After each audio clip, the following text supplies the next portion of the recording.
August 24th, 1992, Homestead, Florida.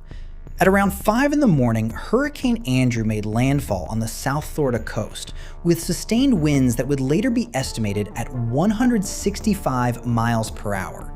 among the most powerful winds ever recorded in a hurricane striking the continental United States. Within hours, an entire community had been effectively erased from the map. It remains, to this day, one of the costliest natural disasters in American history. And for years, it wasn't even officially recorded as being as strong as it actually was. Here's what almost nobody knows. For a full decade after the storm, Hurricane Andrew was officially classified as a Category 4 hurricane.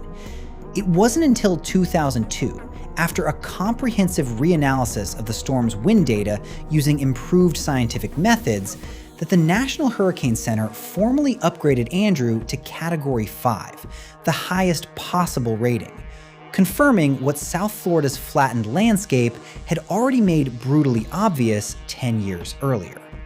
Part of the reason the true intensity took so long to confirm is almost as unsettling as the storm itself. Andrew's winds were so powerful that they destroyed many of the very instruments meant to measure them. This is the story of the storm that exposed, in the most literal sense possible, exactly how many corners had been cut in the buildings meant to protect the people living inside them. To understand why Hurricane Andrew caused the level of destruction it did, you need to understand something about South Florida's building codes going into 1992. On paper, the South Florida Building Code was considered one of the most rigorous hurricane-resistant construction standards in the entire country, developed specifically in response to the region's known hurricane risk, with detailed requirements for roof strength, wall connections, and structural bracing designed to withstand major storms. In practice, as investigations following Andrew would reveal in devastating detail, enforcement of that code had eroded significantly during the rapid development boom South Florida experienced throughout the 1970s and 1980s. Building inspectors, responsible for verifying that homes were actually constructed to the code's standards, were, in numerous documented cases, catastrophically overwhelmed, with some inspectors reportedly approving hundreds of homes in a single day, a volume that made anything resembling genuine, careful inspection all but impossible. Hurricane Andrew began as a tropical wave off the coast of Africa in mid-August 1992, and by August 22nd had rapidly intensified into a major hurricane as it approached the Bahamas, striking Eleuthera as a powerful storm and killing 4 people there, before continuing on a track towards South Florida. As Andrew approached the Florida coast, its projected path shifted meaningfully southward from earlier forecasts,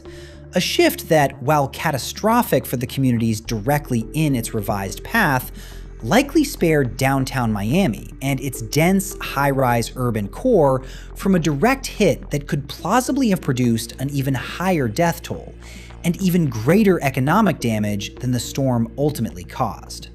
Hurricane Andrew made landfall in the early morning hours of August 24, 1992, near Homestead, Florida, as a Category 5 hurricane, though it would not be officially recognized as such for another decade. Sustained winds were later estimated at 165 miles per hour, with gusts reaching considerably higher, though the storm's true peak intensity remains somewhat uncertain, specifically because so many of the wind-measuring instruments in its direct path were destroyed by the very winds they were attempting to record. The destruction across Homestead and the surrounding area was, by every account collected in the disaster's aftermath, almost incomprehensible. Entire neighborhoods were reduced to concrete slabs, with witnesses and rescue workers arriving in the storm's aftermath frequently describing the scene using the same comparison, that it looked as though a bomb had gone off across an area spanning many square miles. In the weeks following Andrew, journalists and structural engineers began documenting a specific damning pattern amid the wreckage. In many devastated neighborhoods, homes built by different contractors, sitting on nearly identical lots and constructed to what were supposed to be identical code requirements, showed wildly different outcomes. Some homes stood with only moderate damage. Others, sometimes built directly next door, were reduced entirely to their concrete foundation slabs, every wall and roof section simply gone. Investigations conducted by journalists, most famously a Miami Herald investigative series that would go on to win the Pulitzer Prize, uncovered widespread evidence of construction shortcuts that had rendered many South Florida homes far less hurricane-resistant than their supposed code-compliant status suggested. Among the specific findings, investigators discovered that in numerous homes, roof sheathing had been attached using construction staples rather than the nails required by code, a substitution that dramatically reduced a roof's ability to withstand exactly the kind of extreme wind uplift Andrew's winds produced. Once a roof failed in this way, the entire structural integrity of a home built to rely on that roof for lateral bracing frequently failed in a rapid, catastrophic cascade. The investigation also revealed that some building inspectors had been approving completed construction with only cursory, and in some documented cases, no genuine physical inspection at all. A systemic failure that transformed what should have been a rigorous safety enforcement process into what critics afterward described as effectively a rubber stamp system, incapable of catching the exact shortcuts that would prove so devastating when a major storm finally arrived.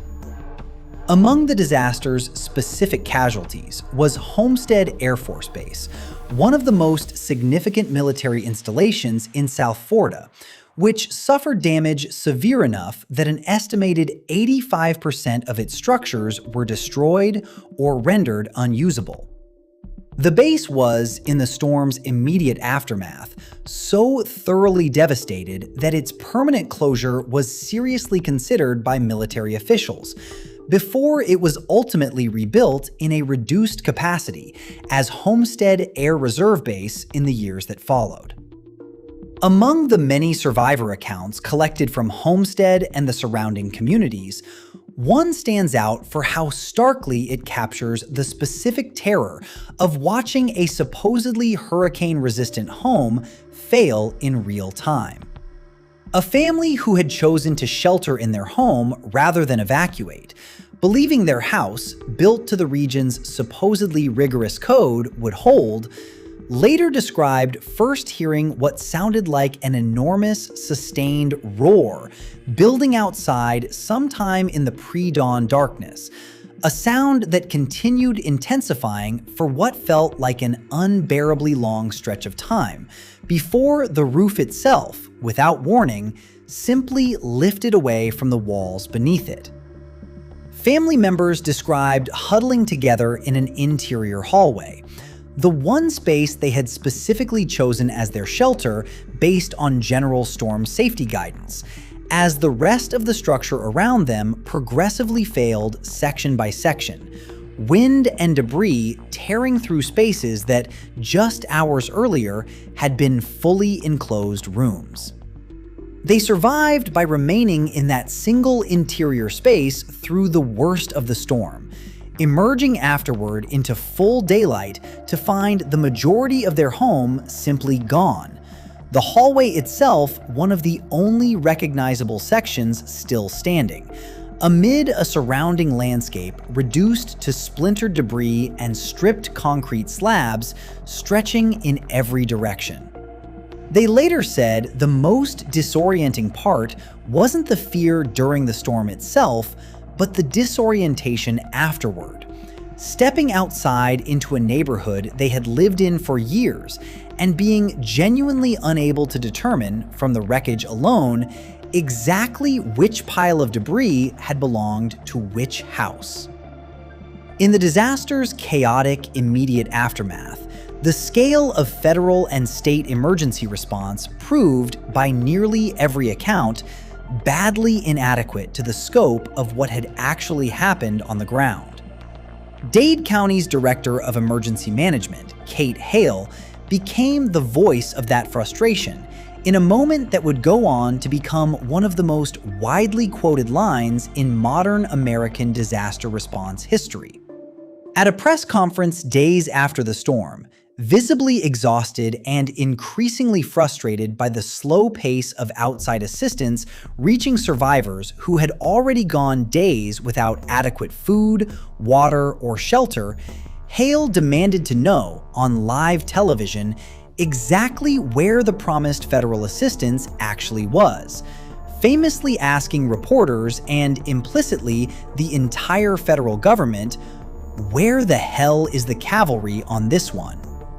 Her comment landed nationally within hours and is widely credited by disaster policy historians as a significant factor in accelerating federal relief efforts in the days that followed,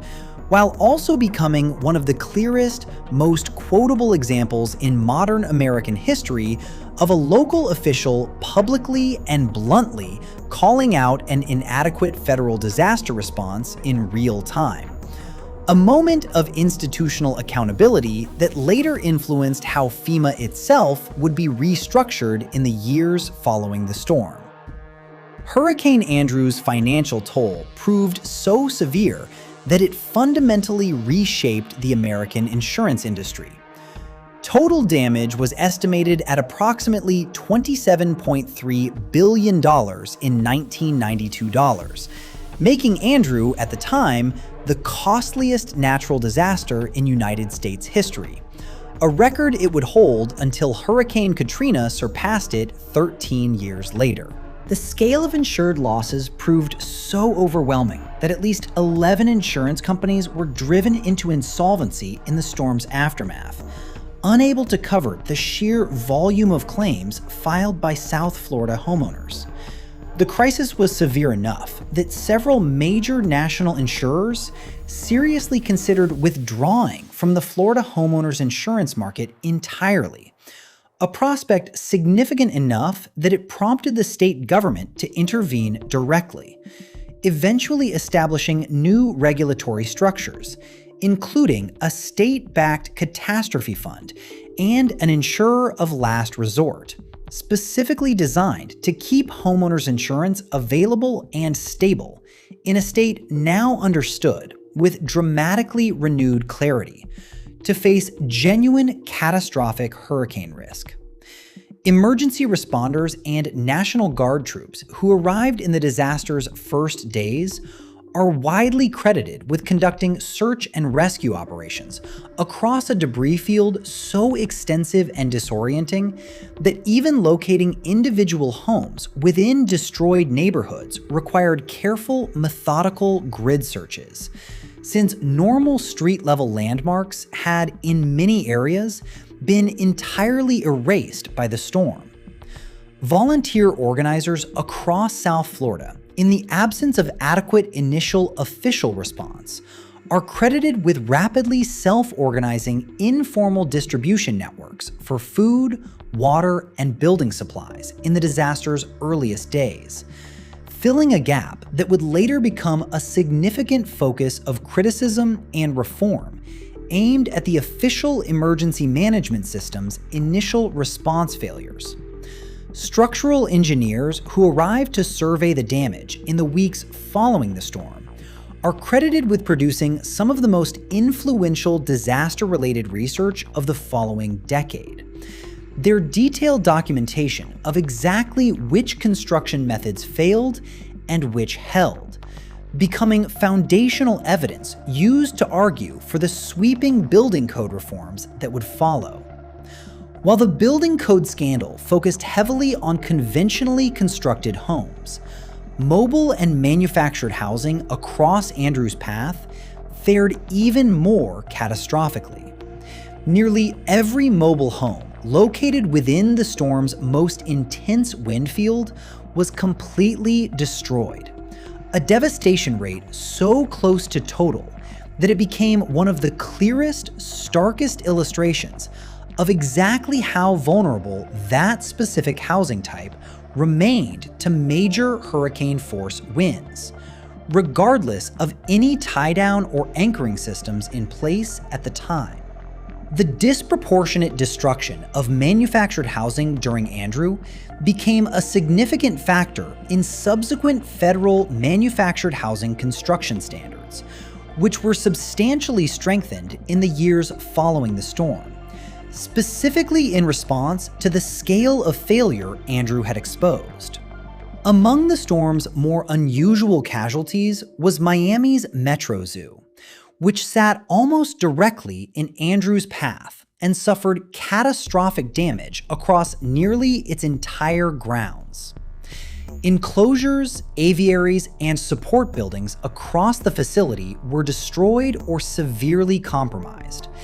and zoo staff faced the immediate, urgent challenge of managing and relocating surviving animals across a landscape where even basic infrastructure like power and secure fencing had been largely destroyed. The zoo's recovery became, in the years that followed, a notable case study in disaster recovery planning, specifically for facilities housing animals,